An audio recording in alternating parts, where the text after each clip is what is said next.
बिस्मिल्लाहिर्रहमानिर्रहीम। अस्सलाम वालेकुम। मैं हूं महरीन सब्तैन। देख रहे हैं आप मेरा यूट्यूब चैनल और फेसबुक पेज। नाज़रीन, चकवाल में एक ऐसा इंसानियत सोज वाक़या पेश आया कि रोंगटे खड़े हो जाते हैं। आप सोच भी नहीं सकते कि एक नौजवान बहन भाई 26 साला जबीन और 32 साला हसन, इनके ऊपर जुल्म की जो दास्तान तोड़ी गई वो सुनेंगे तो आपके भी रोंगटे खड़े हो जाएंगे। एक पुलिस ऑपरेशन होता है। पुलिस घर के अंदर दाखिल होती है, घर का दरवाज़ा तोड़ती है। अंदर जब दाखिल होती है तो वो देखती है कि एक औरत जिसकी उम्र तकरीबन 26 साल है, एक लड़की जिसकी उम्र 26 साल है, रज़ाइयों में लिपटी हुई उसकी लाश जो है कमरे में पड़ी है। और उसी के सामने एक नौजवान 32 साला नौजवान जो है वो खौफ व हिरास के आलम में बैठा होता है, अपनी टांगों में अपना सर देकर बैठा होता है, डर रहा होता है, कांप रहा होता है। और ये नौजवान जो है और ये लड़की जो है, ये इस घर में गुज़िश्ता 2 साल से कैद रखे गए थे। ये बताया जा रहा है कि इन्हें सिर्फ यहाँ पर कैद नहीं रखा गया था, बल्कि इन पर जुल्म सितम के पहाड़ तोड़े जा रहे थे। कोई खाना, कोई रोटी, कोई पानी उनको नहीं दिया जाता था। रात गए एक औरत आती थी और वो बाहर से खिड़की से इन दोनों बहन भाइयों को खाना पकड़ा देती थी। एक खुदातर्स औरत उसे कहा जाता है, जो इनकी मदद करने के लिए आती थी, लेकिन वो इन ज़ालिमों से डरती भी थी, इसलिए वो सामने नहीं आती थी। अहले इलाका जानते थे कि इस घर के अंदर क्या कुछ हो रहा है, लेकिन वो खामोश थे। इस घर की दीवारें पहले 3 फुट ऊंची थीं, लेकिन फिर इन दीवारों को 10-10 फुट ऊंचा कर दिया गया कि कोई बाहर से देख न सके कि अंदर हो क्या रहा है। इन 2 बहन भाइयों को जिस हाल में रखा गया था, आप सोच भी नहीं सकते। 2 कमरे थे और वैसे तो 5 कमरे थे, लेकिन जिन 2 कमरों के अंदर इनको रखा गया था, उनकी छतें जो हैं वो जली हुई थीं, जगह-जगह से टूटी हुई, गिरी हुई थीं। हसन जो है वो तकरीबन नीम पागल था। उसे दवाइयाँ देकर पागल किया गया था। ये कहा जाता था कि शायद ये लोगों के बर्तन तोड़ते थे, लेकिन इस घर में बहुत से बर्तन थे, दीवारों में पड़े थे और एक भी बर्तन ऐसा नहीं था जो टूटा हुआ हो। हाँ, जगह-जगह रोटियाँ बिखरी हुई थी, सूखी रोटियों के टुकड़े थे, कहीं पराते थीं, कहीं कुछ सामान खाने पकाने का था। ऐसा लगता था कि ज़िंदा रहने की तगदौ की जा रही थी। इन्हें ऐसी गोलियाँ और ऐसी दवाइयाँ दी गई थीं जिन्होंने इनके ज़हनों पर बहुत बुरा असर छोड़ा था। इसकी बहन जो है वो ठंड और भूख की वजह से मर गई थी। इस कदर खौफनाक हालत में इनको रखा गया था कि जहाँ पर जो कमरा था उसमें घुप अंधेरा था, कोई रोशनी नहीं थी। 2 साल तक वो इस हाल में रहे। आप यकीन करें कि किसी को अगर थोड़े अरसे के लिए भी किसी जगह पर बंद कर दिया जाए ना, तो नीम पागल हो जाता है। तो ये तो 2 साल थे।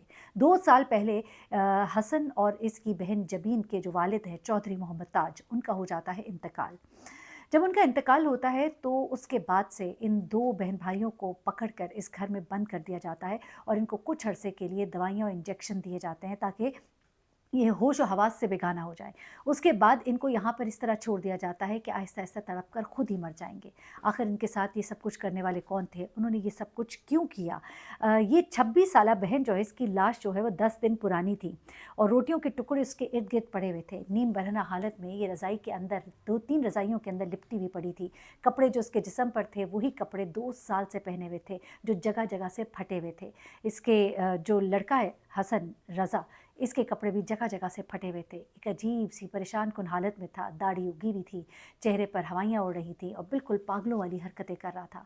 लेकिन जब पुलिस ने इसको अपनी कस्टडी में लिया और उसका थोड़े दिन ख़्याल रखा, इसको नहलाया-धुलाया, कपड़े दिए, अच्छे से रखा, तो आहिस्ता-आहिस्ता इसकी हालत बेहतर होना शुरू हुई और जब रिपोर्टर्स ने इससे सवालात किए, तो उसने उनके सवालात के जवाबात भी दिए। और जब रिपोर्टर ने पूछा कि आपके साथ क्या हुआ, कब से आप इधर हैं, तो उसने बताया कि मैं 2 साल से इधर हूँ। अभी ये कहा जा रहा है कि इसका इलाज किया जा रहा है ताकि ये बेहतर तौर पे बता सके कि इसके साथ क्या-क्या हुआ और क्यों हुआ। लेकिन अभी पुलिस जो है वो बताती है कि उन्होंने ये रेड की क्यों थी, आखिर हुआ क्या, इतने अरसे से 2 साल से रेड नहीं की, तो अब क्या हुआ? तो पता लगता है कि पुलिस को एक ख़त मौसूल होता है। इस ख़त के अंदर पुलिस को बाकायदा तौर पर बताया जाता है कि इस गाँव की इस हवेली में इन 2 बहन भाइयों को जो है वो कैद किया गया है और कैद सिर्फ़ इसलिए किया गया है क्योंकि इनके बाप के पास सैकड़ों कनाल की अराज़ी थी। जी हाँ, 980 कनाल की अराज़ी। और आप यकीन कीजिए कि ये वो ज़मीन थी जो मेन सड़क के साथ थी और ये ज़मीन जो है इंतहाई ज़रख़ेज़ थी। ये अमीर तरीन ज़मीन के मालिक थे, यानी कि ज़मीन के मालिक और अमीर तरीन बहन भाई जो है, ये इस कस्मपुसरी की हालत में थे, इस तकलीफ़देह हालत में थे और इस तरह उनको रखने वाले ज़ालिम जो हैं कोई और नहीं बल्कि इनके तायाज़ाद भाई हैं। 3 लोगों को अब गिरफ़्तार कर लिया गया है। इन तायाज़ाद भाइयों ने इनको इस हालत में इसलिए रखा ताकि ये जब मर जाएँगे तो फिर ये सब की सब ज़मीन जो है ये उनके नाम पर हो जाएगी। अच्छा, अब ये गुमनाम खत जो डीपीओ चकवाल को लिखा गया था, वो शख्स भी शामिल जुर्म था, लेकिन वो अब अपने एहसास जुर्म की वजह से या तो ये खत लिख रहा था, या हो सकता है कि उसकी इन लोगों के साथ कोई अनबन हो गई हो, तो फिर उसने ये खत लिखा हो। तो उसने ये खत लिखा और उसमें उसने कहा कि मुझे अपने जुर्म का एहसास है, मैं भी इसमें शामिल हाल हूँ। मैं आपको बताना चाहता हूँ कि इस घर की चारदीवारी में 2 बहन भाई जो हैं वो कैद हैं, और 2 साल से कैद हैं, और उनको बहुत बुरे हाल में रखा गया है, जिसके बाद पुलिस ने यहाँ पर रेड की और उसके बाद इनको यहाँ से निकाला। अच्छा, अब जब इन दोनों को यहाँ से निकाला गया और कुछ कमरे के मनाज़िर जो है, एक्सप्रेस न्यूज़ ने इसको बाकायदा कवर किया, और उन्होंने जो कमरे के हवेली के मनाज़िर दिखाए कि जब आप अंदर एंटर होते हैं तो ऐसी ऊंची-ऊंची दीवारें हैं कि जिधर आप कहें कि परिंदे भी पर ना मार सके, उस तरह की ऊंची-ऊंची दीवारें थीं।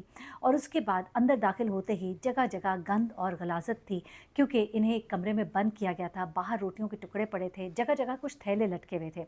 उन थैलों में भी कुछ खुराक थी। अब ना मालूम ये खुराक जो है वो मोहल्ले वाले आकर रख देते थे, क्योंकि पुलिस का ये कहना है कि इस जुर्म में वो तमाम लोग शरीक हैं जो जानते थे कि इस घर में क्या हो रहा था, और उन्होंने पुलिस को इत्तला नहीं दी। लेकिन जो लोग इन तमाम हालात व वाक़यात को जानते हैं, जो ज़मींदारों, वडेरों और जागीरदारों के इलाकों में होता है, तो वो ये बेहतर से जानते हैं कि यहाँ पर सर्वाइव करना बड़ा ही मुश्किल है, और यहाँ पर अगर आप किसी के साथ कोई मसल आप पकड़ लें तो फिर उसके बाद आपकी कोई छूट नहीं है। आपको फिर आपकी नस्लें जो हैं वो भुगतती हैं। तो लोग जो है इस तरह के मामलात में नोज़ पोक करने से डरते भी हैं। उन्हें अपने घर का भी खौफ होता है, लेकिन फिर वही कि एहसास ज़िम्मेदारी भी होता है।